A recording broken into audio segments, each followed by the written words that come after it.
tell us your thoughts on that and what that means to you. Yeah, it's a blessing, for me to be recognized for something in that nature, something that, is very near and dear to my heart, giving back. I think the first thought that comes to mind is, to whom much is given, much is expected. And, I take that very seriously. I believe that I've been blessed with so many things, to the point where I wouldn't be here today, without just the blessings that I've received, the position that I'm in, and just the things that continue to happen to me. That, they're all good. So for me to just be in the position to give back, and that God just blessed my heart with the want and the need to continue to give back has been great. So to be recognized for it is definitely a good feeling.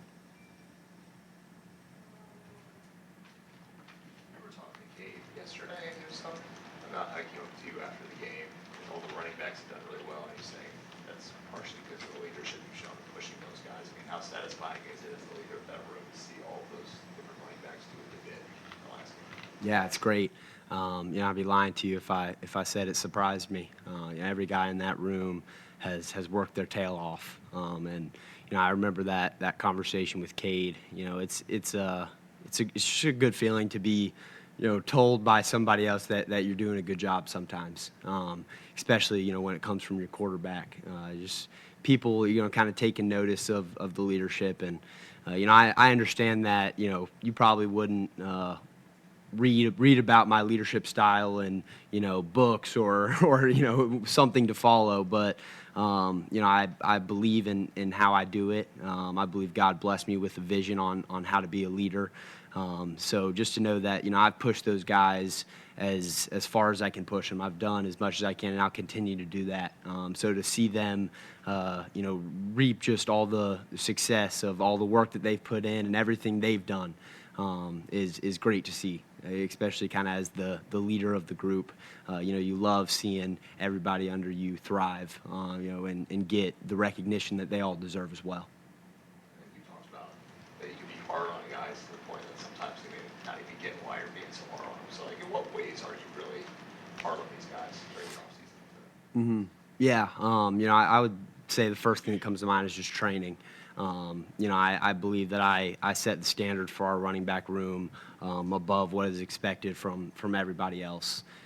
So if you think that you're given just enough to be above that standard, I'm asking for 10 times more than that. And I wouldn't ask for that if I wasn't holding myself to that as well. So just pushing them in that way, and also just understanding that we as a room have an image, not only around the facility, but, around campus, and just from the public perception as well. And I want them to understand they need to, carry that and carry that weight to the best of their ability. And, nobody's going to be perfect, including myself, but, you have brothers and people that you're also representing. So just holding them to that standard, on and off the field, which I believe is very hard to attain, but I think it's bettering them at the end of the day.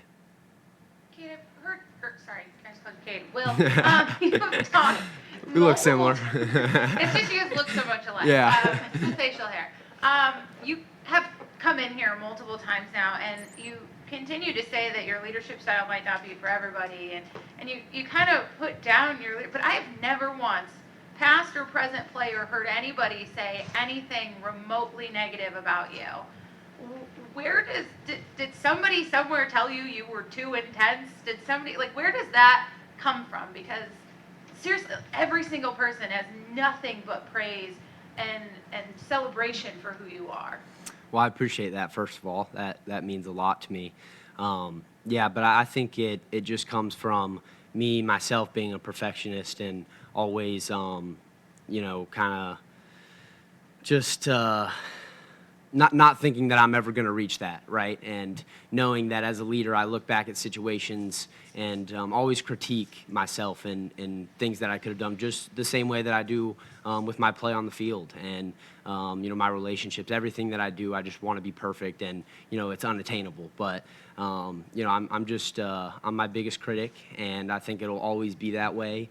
But I think that's why I've been successful up to this point, because nothing's really ever enough for me. I never sit back and just appreciate, which is also a kind of a con of how I live my life and my lifestyle. But I'd rather it be that way than be too easy on myself and appreciate things too much and not be as successful. So. Is there a person, an ideal, is somebody that this perfection is coming from, that you have as like this image that you are seeking, or is this a puzzle piece of, just an amalgamation of everything throughout your life, of other people?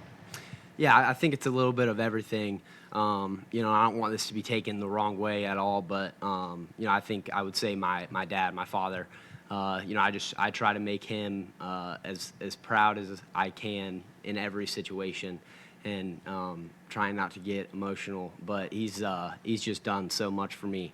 So I think every single day that's kind of the weight that I carry. Just trying to make him happy. Coach, when he says this offense is close, do you think if you get rid of just a few, you're never going to play perfect? Do you think if you get rid of those, as he calls it, the big mistakes, that this offense is getting ready to take off a little bit? Yes. Yeah, no doubt. Coach Sweeney has kind of been saying it the past couple of days, the last week and this week, just that our good is really good, but our bad has been terrible up to this point, and that's what we can't do. We've got to have our good to be really great, and our bad to just be kind of bad, right? So you got to continue to cut down on the turnovers. As a team, I think he said it yesterday, like our past 9 games, we've lost the turnover margin 8 out of 9 times. I mean, you can't expect to win football games turning the ball over. I think we just got to continue to emphasize that, and just know that that's how teams level out. We've got some of the best talent on the team across the country, and I truly believe that. But when we start turning the ball over, that level kind of begins to even out for teams and make it a lot easier on them. So, just got to continue to not make the bad really bad. Cade said he made a couple of wrong-headed plays, but yet his body language never changed. Sometimes we don't see that in college athletics. What's it like being somebody that it's just hard to get him down? It's special. Yeah, it's just it's the Holy Spirit within him. I mean, it shines in everything that he does. And like you said, it's hard to get that kid down. Whether he makes a couple boneheaded decisions or things aren't going his way, he's always going to have a smile on his face, and you just see the determination. He always wants to get better and always wants to to just do the right thing. So when he's not doing that, that he's going to critique himself and get himself in the right position to do so. Hey, Will. Chase Justice with the WIFF News 4 in Greenville. You and Phil are having a great start to the season. Are there any specific areas you guys are still looking to kind of try to improve as the season progresses? Yeah, I think you can never be as good as you want to be. So going back, looking at the film, just playing faster, seeing things before they come. I know for me personally, pass protection, just continuing to get better at that, to just let Cade know that he's always going to be protected back there. He's not scrambling around. Just communication, as we continue to progress and get into our 2-back set that y'all have seen a good amount of the past 2 weeks. Just continuing to, improve conditioning, knowing that we're not going to get as much break if only one is on the field. So I would say definitely a lot of different areas. We've shined the first 2 weeks. I think there's no doubt about that. But there's also a lot of places that, we can continue to get better and continue to help this offense grow. Mm-hmm. And building off that, talking about that 2-back set that you brought up, what's it like playing on the field with another running back that is as talented as Phil at the same time? Oh, it makes my job a lot easier. They can't just focus on one of us. Now they got to focus on both of us. So, when he's not getting the ball and I'm getting it, things are just open. Holes are there for longer time. And like I said, it just makes it a lot easier. And I think it does the same for him. And then from a bigger picture, it opens up other lanes and other, passing opportunities, things for Cade as well. It kind of slows the game down for him. So, I love the direction, that personnel is going. And I think it's going to be special moving down the road and going to play a big part in our success. Hey, Will, is there anything about the FAU defense that you see that could cause any problems? Really big interior D lineman. I don't think that it will cause any problems. Huge shout out to our O-line. They have absolutely killed it the past 2 weeks. They've done their job. We've had a lot of different guys in there. But yeah, I think if we can, control that interior D line, they've got great athletes on the back end. So yeah, just staying disciplined to our game and not getting away from that, and not letting the bad get too bad, and making the good great. You said you're a bookmark guy on social media, trying not to look at it too much, but I'm sure y'all are generally aware of the reaction after the Duke loss, kind of the idea of, Clemson has done this is the beginning of the end. How have you kind of talked about that, addressed that, taken that on the chin? Yeah, I think it's going to be a hell of a story, right? Looking back at it, it was a big loss. At the end of the day, it's the opener. You always want to just start off on a great note, but to be able to take the adversity, to learn from it, and understand that it was a tough situation. We did really well on both sides of the ball, but the big mistakes that we made caused us to lose that football game. So I think that my mindset towards it and the team's mindset towards it is that it's gonna make one hell of a story at the end of the day if we capitalize off of it like we should. Well, we just had Peter Woods in here, and he talked about how he throws people down. What have you seen from him from the other side of the ball, and have you been thrown down by Peter Woods? I don't know if my pride will allow me to answer that question. No, I'm kidding. Pete has definitely got his hands on me a couple of times in fall camp. It's not something that I'm proud to say, but no, he's just an absolute stud. Just to see how he's come in and worked, the humility that he has being so successful early on in his career, you don't see it often. So I'm so excited for him and the direction that he's headed, the role that he's going to play in our defensive success and overall team success. I think he's coming into his own as a leader, kind of being thrusted into the position that he is. Just continuing to bring along those younger guys too, and kind of show them what it looks like to be great early on. So he's an absolute stud. Can't wait to see just how he continues to be successful this year. But not happy to say that he's thrown me down a couple of times. We were laughing with Coach Sweeney about G-Money here a little bit ago. Yep. How he's kind of a different kind of a cat. He's kind of self-contained, self-assured, quiet at times. What's it like watching him and Cade together, though? Kind of the bouncing puppy versus the guy that's really cool. What's that like watching them kind of play off of each other? Yeah, it's been great. I think I've talked about it before in here, but having Coach Riley on the sidelines, I believe, is going to be a huge benefit to us and has been, just in the first two games so far. But just having someone on the sideline that's almost like you said, a polar opposite of Cade in terms of, just how they carry themselves, the energy, how they contain their energy, things like that.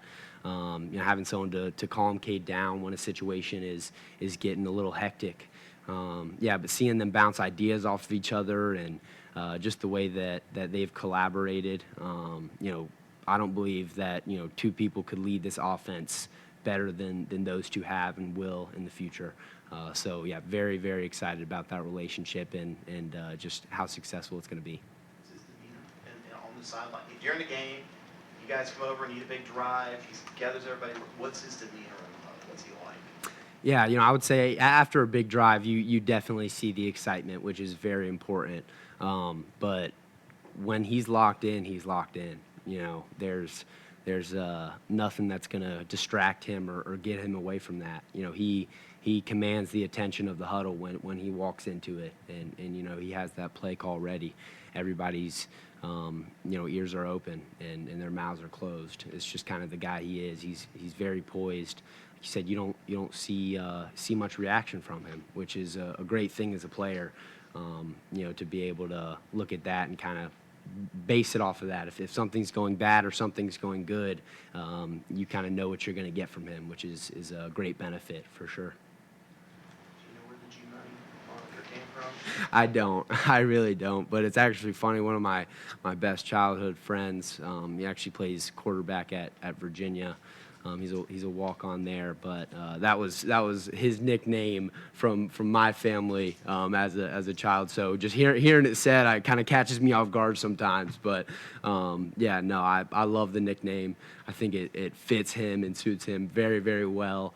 And happy birthday to him yesterday. By the way, I know it's just been a blessing to have him kind of cross paths in my life, and I think it's been great. So yeah.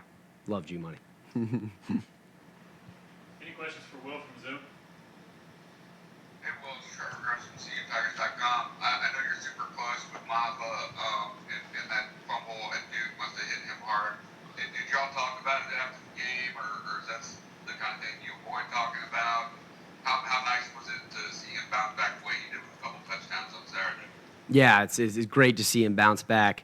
I think it's his first 2 touchdown game in his career here. So just to see him, not be bothered by it, to move on and go to the next, just kind of embodies who he is as a person, as a football player.